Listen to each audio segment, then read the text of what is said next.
여러분, 저는 일본과 한국에서 모두 대학을 다녀본 학생입니다. 2019년에 일본에서 대학 입학해서 한국어 전공했고 2022년부터는 한국에서 영화 전공인데 3학년 안에 영화 전공 학점은 다 채워서 지금은 의류학과 부전공하고 있는 거의 풀코스 4학년입니다. 그러니까 입시, 입학자퇴, 재입학 부전공까지 다 해본 사람으로서 오늘은 진짜 현실적으로 일본 대학과 한국 대학이 어떻게 다른지 알려드릴게요. 제가 다니던 일본 대학은 수강 신청이 오프라인 뽑기 5 가위바위보였어요. 진짜임. 첫 주에 수업에 직접 가서 뽑거나 가위바위보해서 정했어요. 안 가면 수강 불가. 1, 2학년 때는 전공 필수 수업들이 자동으로 배정돼서 딱히 수강 신청 걱정은 없었지만 공강이 없음. 그냥 하루 종일 빡빡하게 꽉 찼어요. 반면 한국은 수강 신청이 온라인인데 이게 또 전쟁이에요. 인기 수업은 티켓팅급, 공연 예매보다 힘든 날도 있었지만 내가 원하는 시간표를 만들 수 있어서 공강도 생기고 오전 피해서 수업 짜는 재미가 있어요.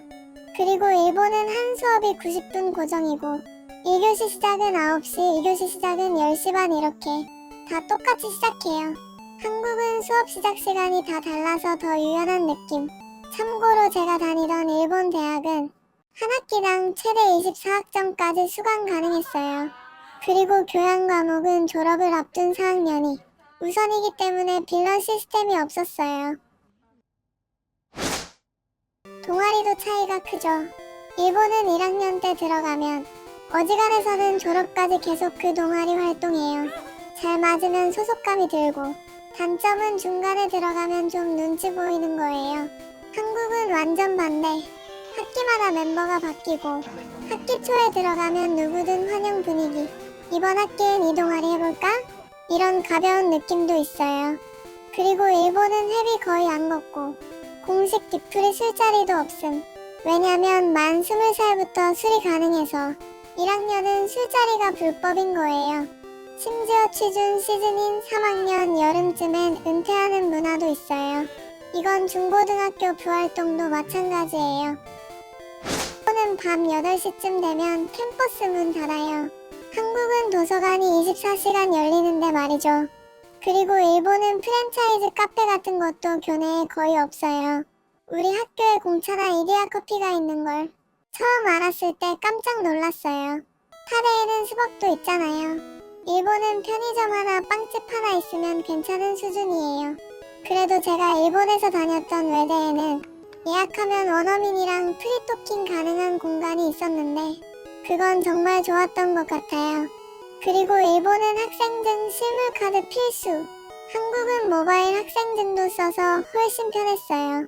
게다가 실물 학생증은 교통카드와 체크카드가 같이 돼 있어서 놀랐어요.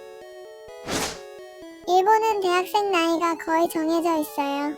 1학년은 20살, 2학년은 21살. 딱딱딱.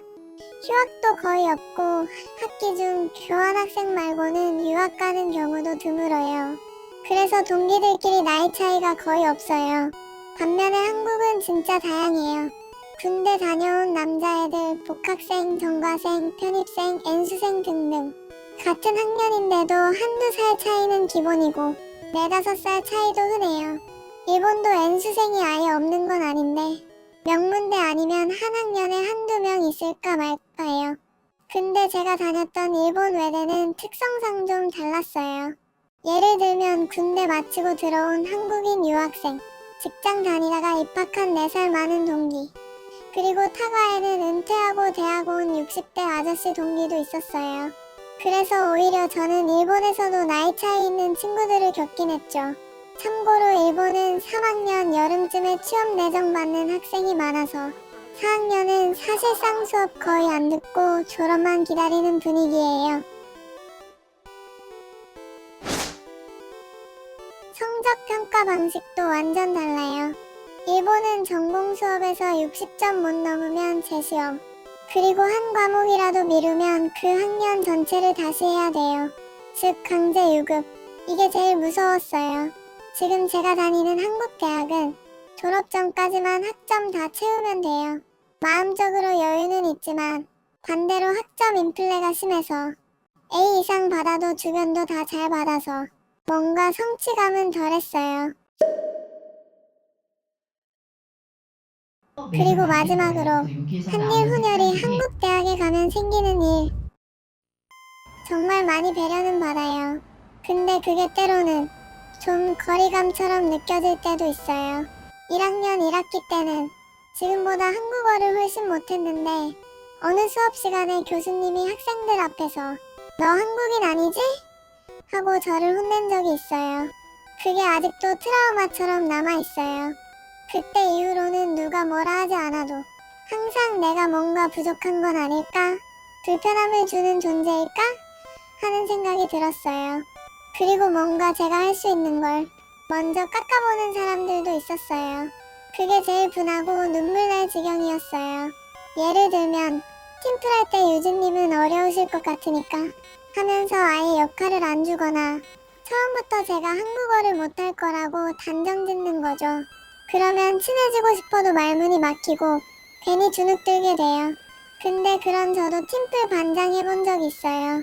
결국 제일 편한 사람은 정말 아무것도 신경 안 쓰고 똑같이 대해주는 사람. 그게 제일 고맙고 제일 편했어요. 솔직히 그동안 정말 많이 자존심이 바닥난 순간도 있었어요. 근데 그만큼 어떻게 사람을 대해야 하는지도 많이 배운 것 같아요.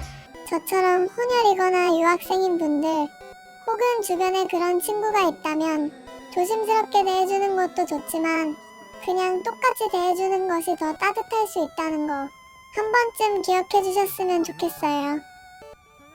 이렇게 직접 경험해보니까 일본 대학과 한국 대학은 생각보다 차이가 많았어요.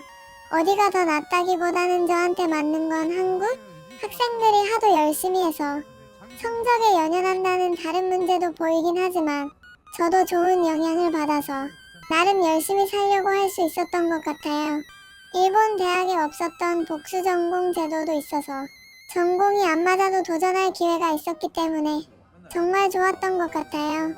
3학년 1학기 때는 두 전공 학점 더해서 최대 학점 23학점 들으면서 주말에 일까지 했었는데 그때 저의 체력이 미쳤었나봐요. 4학년 된 지금은 방학 중. 그럼 오늘도 봐주셔서 감사합니다.